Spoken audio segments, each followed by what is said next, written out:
If your child seems to get the same seasonal allergies every year, the congestion, runny nose, dark circles under their eyes, and restless sleep, and you feel like you are constantly trying different remedies but never really fixing the pattern, then this episode is for you.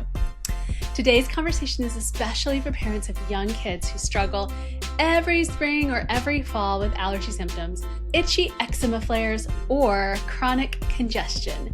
And you want to understand why this keeps happening.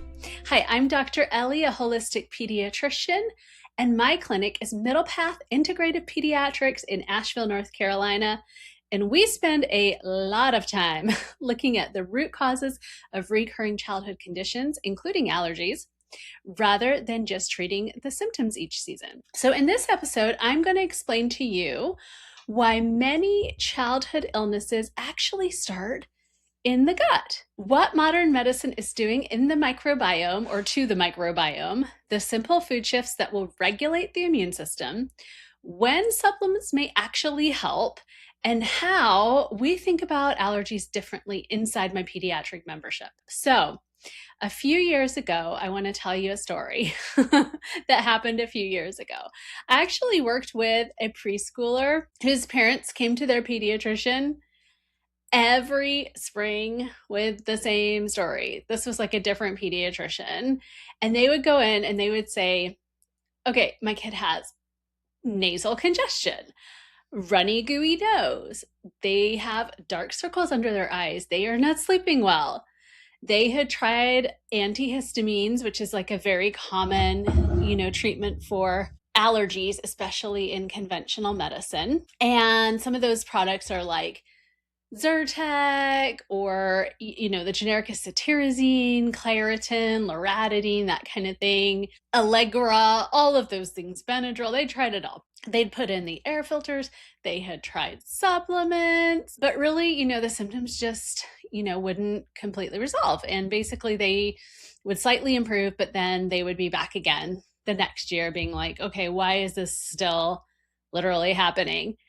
So when they came to my clinic, we really just kind of zoomed out and stepped back and looked somewhere where most people don't start when they're talking about seasonal allergies, especially conventional pediatricians, and that is the gut.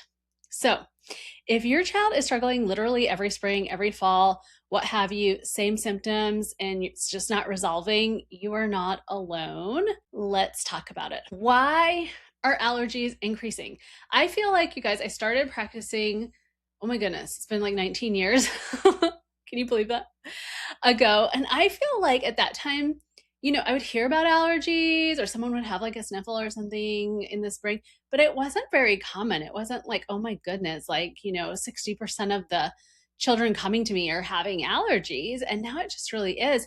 And so, why is that? So for one, allergies, eczema, and asthma are rising. And that is because of immune dysregulation, you guys. So kids' immune systems are just being overly reactive. So, oftentimes, like when you think about certain illnesses like colds and stuff, you're like, okay, how do we boost the immune system? How do we get it going so it can fight this infection off? But really with allergies, it's like it's already on overdrive, and it's kind of like, how can we calm it down and just regulate it? And a lot of different things cause that. Gut problems, toxin overload. Oh my goodness, stress. Kids are stressed, you guys. Just dopamine hits left and right, friend group problems. There's so much stress. Okay, so we've got to address all that. And the immune system just goes crazy. Not to mention ultra-processed foods. Now that I think about it, that's a huge one too.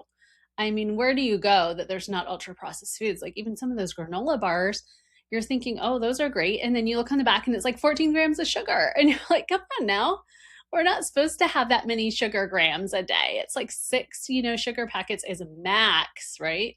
So I kind of got off topic there, but let's go back to the immune system. So the immune system isn't just in the nose or lungs, obviously. 70% of the immune system actually lives in the gut. And the gut microbiome, so the good bacteria in balance with the other bacteria in your gut and all of that, that creates a healthy immune system because it's actually kind of training the immune system in a certain way to react normally. It's more of an interplay, okay, between the gut microbiome and the immune system. There's a lot of other things that are going on. For example, if you've heard when I talk about adrenal fatigue, I think I have a bunch of episodes on that. So if we find those, I'll link those. But basically with stress, that's another way, things get out of whack, right? So you get high stress, you get high cortisol, high adrenaline. What does that do? Cortisol in particular decreases the immune system. So that's another problem too. So there's like a lot of things kind of going on that cause immune dysregulation. If y'all know, actually, this is like a really good quote. If you guys know Dr. Mark Hyman at all, one of the like kind of, I guess, dads of functional medicine, like he always views it as like microbiome as the immune command center. So I think that's a really good just kind of quote to kind of wrap your head around it if you're just really confused about what I'm saying. But in a way, the microbiome is training our immune systems, okay? So there's a lot of different things that disrupt this, like I said before, but some other ones you might kind of think about would be frequent antibiotic exposure. So if your kids are, having a boatload of ear infections and your doctor is treating that with antibiotics all the time, then that is going to disrupt the microbiome. So the bad bacteria in the gut is going to overgrow and the good bacteria is going to go bye-bye, and then the immune system is going to dysregulate, okay? Ultra processed foods, again, like all this high inflammatory stuff, like the bars and the puffs and the flaming hot Cheetos and the soda pop and all of that, that is not helping the immune system one bit. And it's almost kind of funny. I talk about this a little bit, but like, if you had like a Corvette or something, you would not just like roll on up to the local fast food joint and be like, hey, can you just put some like fryer grease in my car? And why not? Because obviously your car would like completely just like go kaput. And you would be like, this is a complete disaster. Of course, my car is not running well. Like, this is not the appropriate fuel. And yet, with kids and adults too, let's be honest, ultra processed foods can sneak in for us too. Somehow we're expecting kids' brains, guts, immune systems, literally everything to run on those types of foods. And the body just does not run correctly when it doesn't have this good balance of like normal whole foods. So when we are getting all that junk, what happens? We get inflammation, we get immune system dysregulation. Allergies is the one that we're talking about today, but of course there's many things that can happen. Autoimmune diseases, ADHD, anxiety, a lot of things are related to this. And kids just cannot function the way they need to. Especially you guys, if you have kids that are, that you think are like high achievers and things like that, they're just not going to be able to get to the performance level that they're looking for in sports or academics running on those types of foods. And in fact, they might end up with a broken brain trying to do that.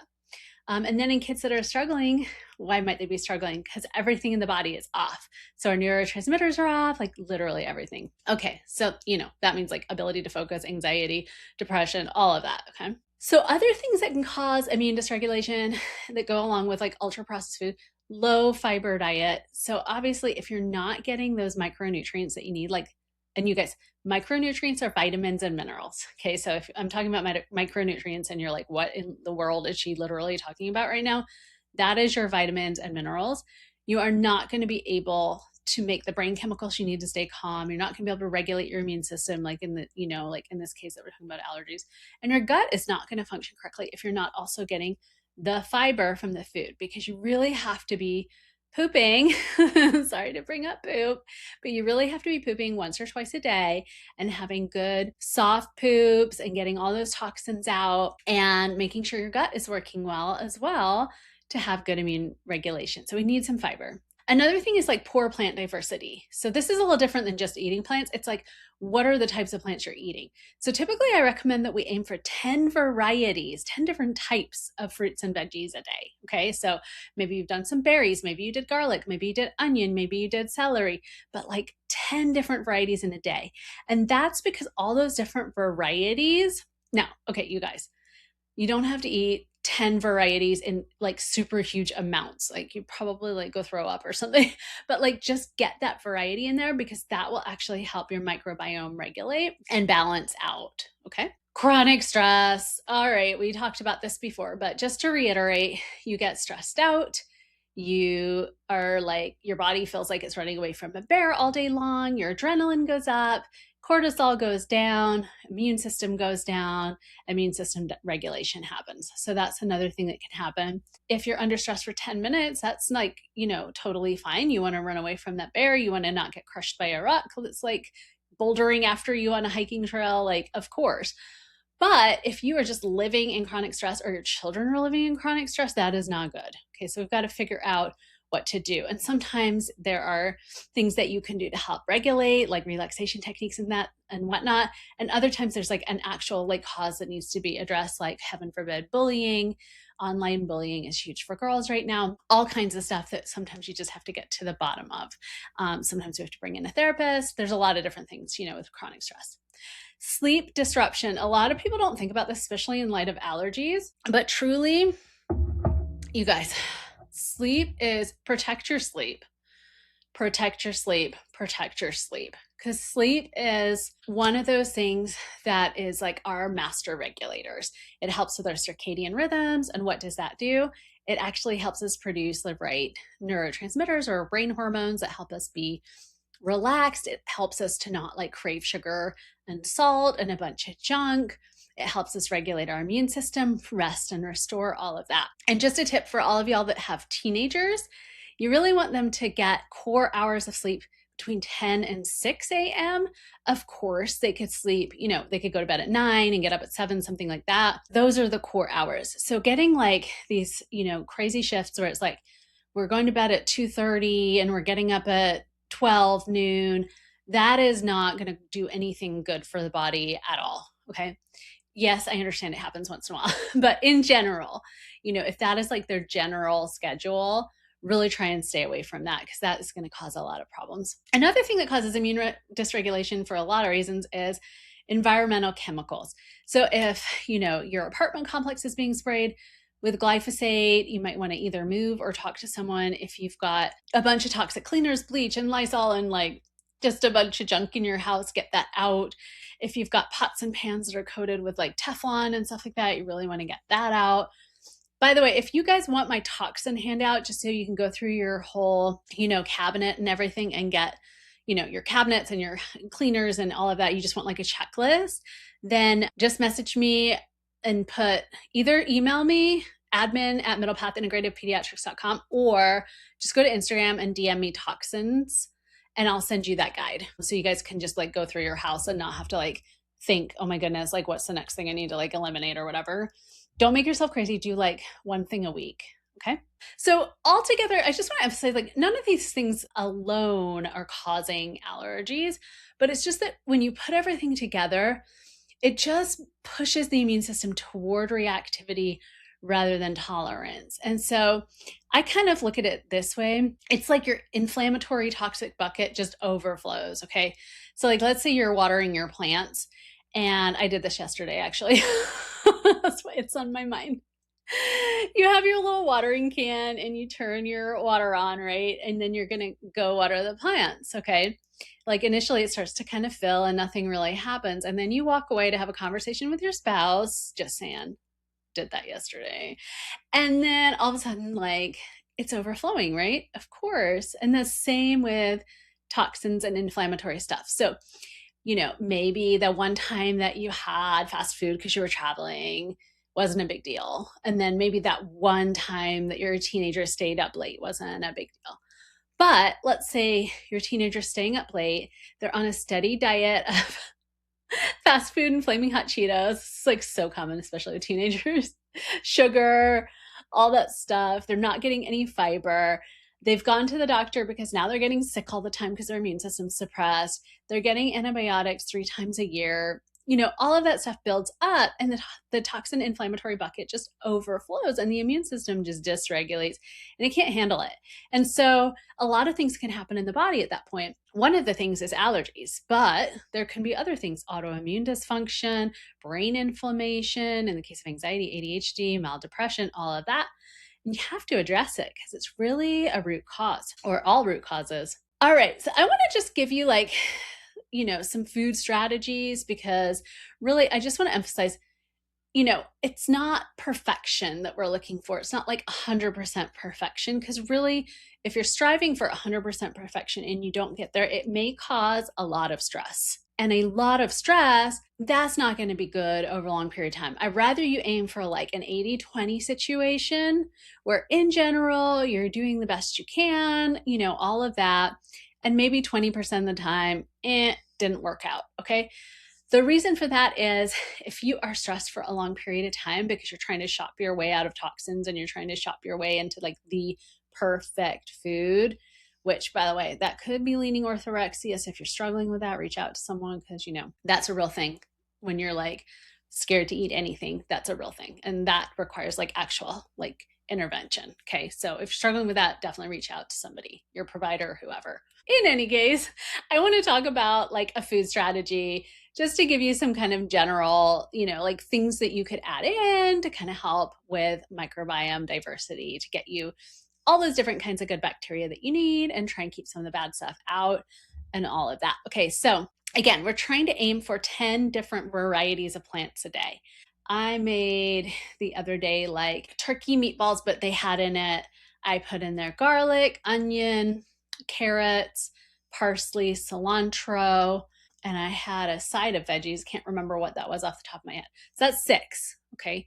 And then earlier in the day, I'd had a berry bowl. So I'd had blueberries, strawberries, and I think raspberries. So now we're at 9.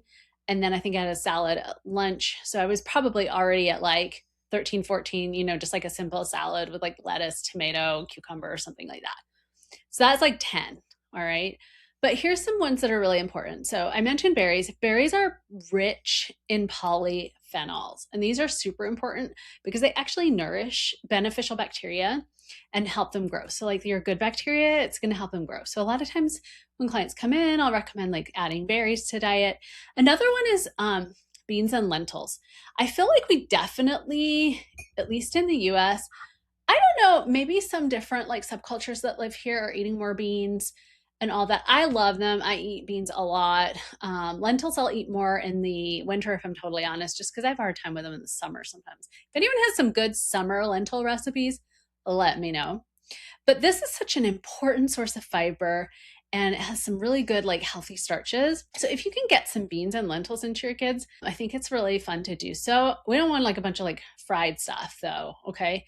So if you're doing beans in like a, like a corn tortilla or something, you don't want like refried beans. You want to just like blend up some beans and, maybe put garlic and onion and all that to give it some flavors, some spices, cumin, all of that. And then you can put it on your little, taco. And then you can put all those little cute toppings that we all love, like the lettuce and the tomato and all of that. So just be careful that you're not like going crazy with the beans in a way that is unhealthy. Oats. So oats actually produce something called beta glucan, and that really supports gut and immune health in general. So definitely get those into your kids' diet. I love also chia seeds, and these are a good thing to add to your oats because it actually contains soluble fiber that feeds beneficial microbiomes. So I really like in the morning, like an oat bowl with chia thrown in and then berries on top. That is like such a good little breakfast. Add a little protein with like some, nuts, age appropriate nut butters, those kinds of things. Okay. Yogurt, kefir. I think it's kefir. If anyone knows how to actually say this word, is it kefir? Is it kefir? I don't know. Let me know. That can also contain naturally beneficial bacteria. You guys, be very careful with some of those products. Some of them are very high in sugar. So if you're noticing like, hey, I grabbed this like Go-Gurt or something, and it's got like, I don't know, I have not checked Go-Gurt. Sorry, Go-Gurt, if you're low in sugar, but I'm pretty sure you're not. If you're not, please change your products. Anyway, if you're noticing that you grabbed a yogurt that has like 24 grams of sugar or something just totally outrageous, highly recommend just get the plain one, get a vanilla one, because kids probably aren't going to eat the plain one, especially young kids. Just mix it half and half. Or in older kids, if they'll do it, just like a little bit of maple syrup or something with the plain. Add some, cute little granola, the chia, the hemp seeds, and then like berries. All of that is really healthy. Okay. Fermented foods. A lot of people don't think about adding these foods as young as I do. Highly recommend adding fermented foods as young as 9 months old, as long as it's okay with your holistic pediatrician. There's nothing else going on with your kiddo, like a severe immune compromised state or something like that, where they'd be worried.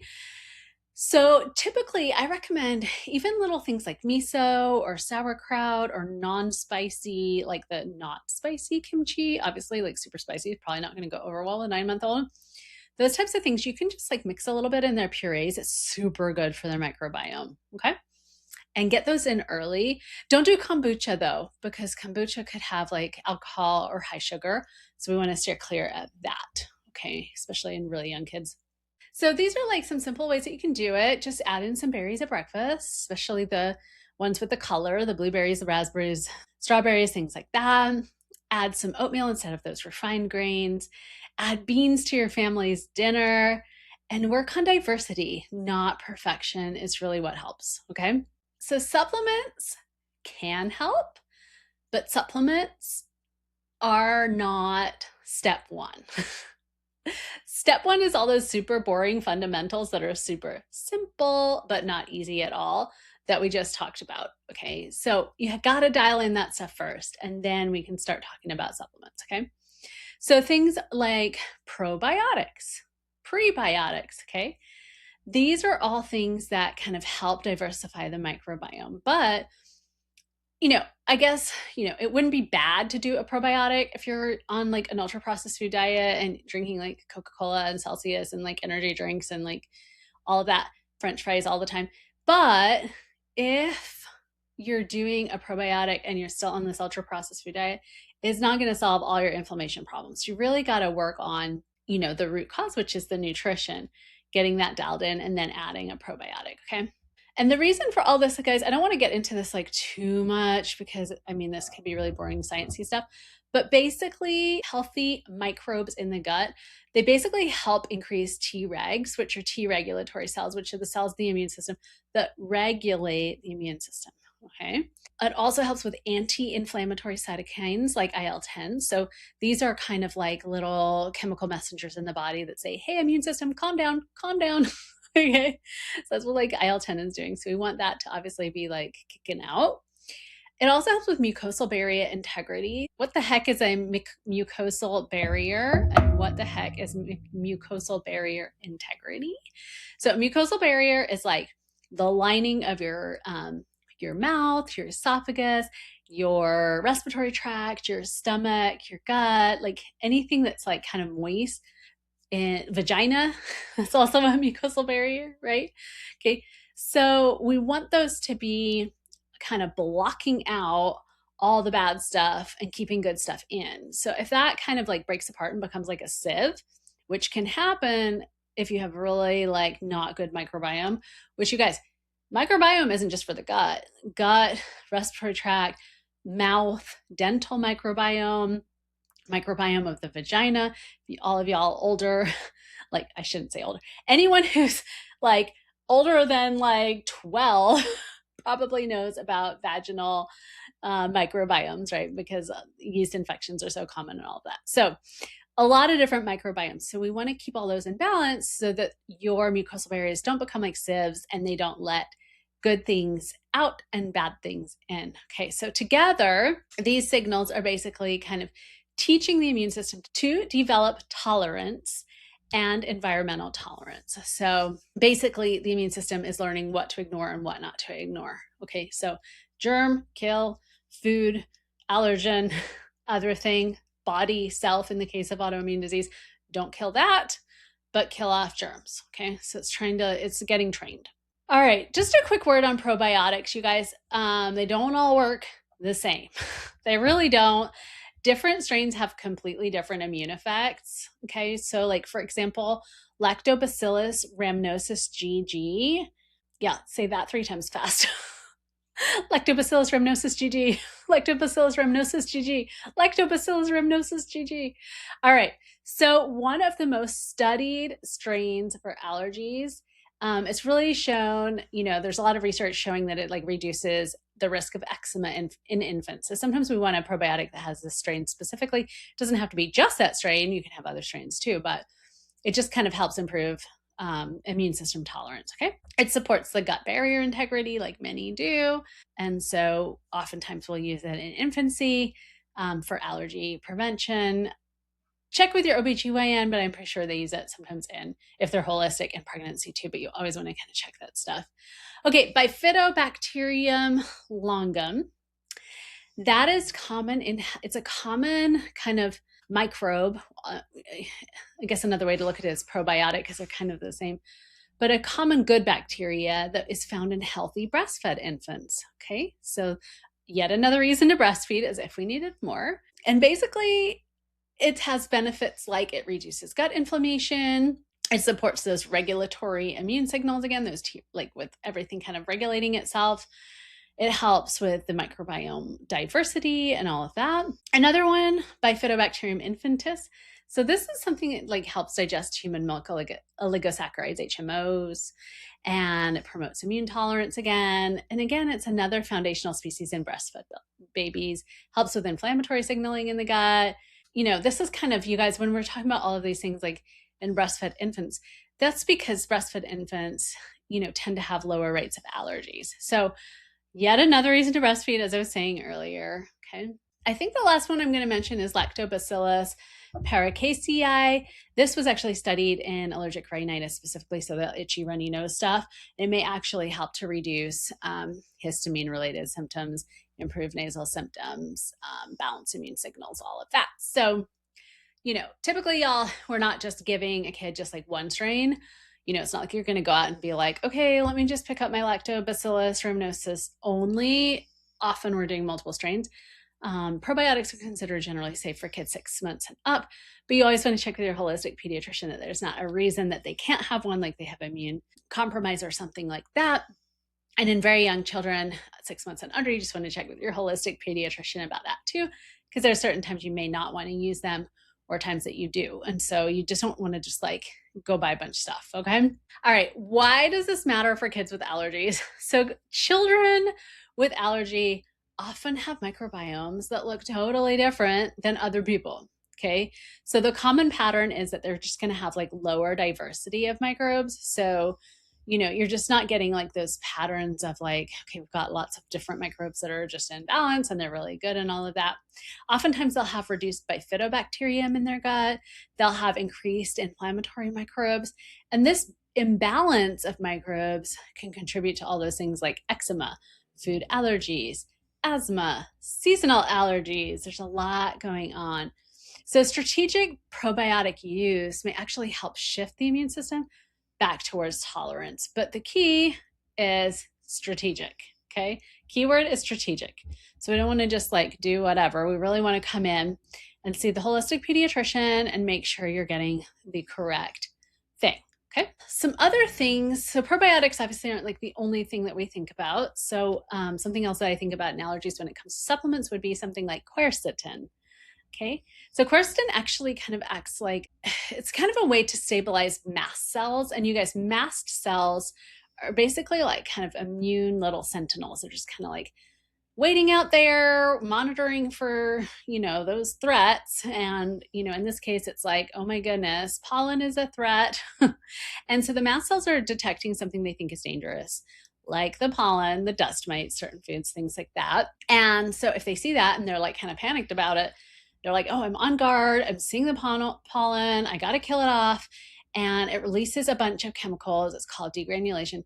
And those chemicals are inflammatory chemicals. And it includes things like histamine, leukotrienes, prostaglandins, cytokines. And those are all just like fancy words to basically say that the release of those things are causing all of those allergy symptoms. So things like itching, that itchy nose, the runny nose, the watery eyes, swollen eyes, like you've seen kids with those like eyelids that are super swollen. They get those dark circles under their eyes because the veins right there are swollen with fluid. And so it looks like, they're tired all the time. They might even get hives, heaven forbid, those itchy patches that are raised up, or even airway inflammation that can be problematic. And so why do we use quercetin in this case? So quercetin is actually a plant flavonoid, and it's found naturally in foods like apples, onions, berries, another like reason to eat berries, capers, leafy greens. And you can also get it as a supplement, obviously. And this helps to kind of calm mast cells down. So quercetin just kind of stabilizes them, says, hey, Don't go crazy. You don't need to kill the pollen off. Dust mites, they're all right. Just leave it be. Just, take a chill pill. Okay, so that's like quercetin on the cellular level is like, hey, mast cell, take a chill pill. Okay. And one of the reasons that they're able to do that is actually can reduce mast cells from degranulating or like spitting out all of those, things like histamine and inflammatory mediators. So you can kind of just think of it as like the quercetin's, keeping the lid on the mast cells. It's just kind of calming it down. And this is why quercetin is sometimes described as like a natural kind of antihistamine, although technically it's not really an antihistamine. It works earlier in the pathway, but it's kind of an easy way to think about it. So instead of blocking histamine, that's, like many allergy medications, it's actually working earlier in the pathway and it's helping prevent excess histamine release in the first place. So that's why we think about quercetin. And then vitamin D, I mean, come on, y'all. I'm trying to think of a situation where I'm not using vitamin D. Maybe if you're vitamin D overloaded, okay, like we did a blood test and I was like, whoa, you have like, your vitamin D level is like 100 because you've been like taking 5,000 IUs of vitamin. Anyway, don't do that. Get the right amounts that you need for your body. Vitamin D receptors, these are little like, okay, do you guys play lacrosse where they've got that? I don't play lacrosse. This is really bad metaphor for me to use because I do not play lacrosse. Anyway, I'm going to go with it. That little catchy thing, the little hand thing that catches the ball. Okay. That's a receptor. The ball is the thing that goes into the receptor. The reason that is important is anything you have that little catchy thing on is going to make stuff happen when the ball goes in the catchy thing. Okay. So in this case, the ball is vitamin D and the receptor is a vitamin D receptor. And those are found on T cells, which are immune cells, B cells, which are immune cells, dendritic cells, also immune, and macrophages, also immune. Okay, so why does that even matter? I know, it's getting kind of deep. Why are we doing so much biochemistry on this episode? We might have to revisit. All right, so basically, the vitamin D goes into the receptor and it acts as like an immune modulator. So it's basically telling the immune system how strongly to react. So when to fight, when to calm down, when to tolerate harmless things, when to react, all of that. And this is why there's like a regulatory role with vitamin D. Okay, so we need to be careful because you want to make sure that you're not having immune system dysfunction and getting things like allergies, asthma, eczema, and autoimmune, all the things that we've been talking about. Okay. All right. So the bigger picture. So if we want to step away from all this biochemistry and just kind of zoom out, allergies are not just about like the nose, the pollen, the antihistamines, the watery eyes. Okay. They really do involve a bigger picture. So things like gut health that we already talked about, sleep quality, nutrition, airway health, environmental triggers. And when we approach allergies in the clinic, this is what we're doing. We're actually zooming out before we zoom in. Okay. Doesn't mean that we never use a supplement or anything like that. But what else is going on? And that's why we need to do a functional medicine membership in many cases for kids that really are suffering. Okay. And in my membership, the reason that I have this membership, one of the biggest reasons that I even created it was because of the problems in traditional pediatrics, where you're going to have short visits. You're going to have reactive care where people are slapping antihistamines on you and not looking deeper and just treating symptoms. And that's because, many doctors who are not bad doctors at all, they're good doctors, they're just stuck in a really bad system, don't have the time to dig into these things, even if they had the training to do it, which most people don't, and nothing ever gets taken care of. So I wanted to create a membership specifically for functional medicine. I also have a holistic peds membership. There's a little different, but we can talk about that in a meet and greet, where we're not doing that, right? We are actually addressing the root causes of what is going on. We're thinking about root causes. First of all, you're getting longer visits. You're getting longitudinal care over time. You are getting guidance on gut health. We're looking at your gut microbiome with testing. We're getting ongoing follow-up. We know your kids. We're having planning. And guess what? Also, because immune system regulation is not a one-time visit kind of situation. Okay. This is something that you need to come several times. And in many cases, it's also something that's been going on a long time. And that, takes some time to unravel. So slapping a Band-Aid on it, doing a 15-minute visit, does not work. Okay. So that's why we created the membership. So you guys, if you're a parent who feels like something deeper is going on with your kid, you need functional medicine, you have kids with recurring patterns, whether it's allergies or something else like gut stuff, you want prevention and long-time health guidance, you want integrative and conventional medicine together. So, if your kid breaks a bone or something, you want it fixed. Then that's what you guys are going to get at Middle Path. We're going to have those longer visits. You're going to have access to me. You're going to have prevention planning. You are going to have guidance on nutrition, on gut health, on immune support, all of that fun stuff. And we are going to partner together so that your kids with allergies, with gut stuff, with brain health stuff can significantly improve, and we can support the immune system upstream. And remember, you guys, small shifts do matter. So think about food diversity, think about sleep, think about gut support, think about toxin reduction. And if you want that toxin list, reach out. We'll try and link it also in the show notes. All right, you guys, wishing you well.